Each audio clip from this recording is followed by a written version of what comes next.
চাল অর্ধেকটা গুঁড়ো করে নিলাম, তার মধ্যে এখানে কিছুটা ঢেলেছি।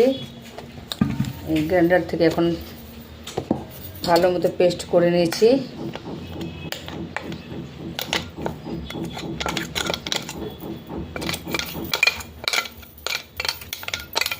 ঢেলে নিচ্ছি।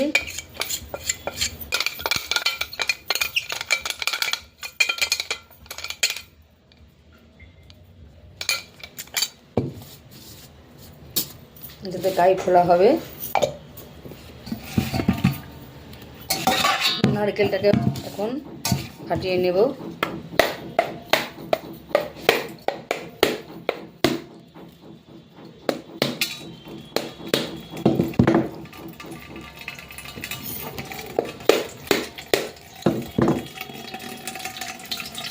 নারকেল দিয়ে গুড় দিয়ে খুব সুন্দর করে পাকিয়ে নেব। তারপর চালের গুঁড়োটাকে কড়াইতে জল দেব, দিয়ে নুন দেব, একটু সর্ষের তেল দেব, দিয়ে চালের গুঁড়োর সাথে একটু ময়দা মিশিয়ে কাই খুলে নেব।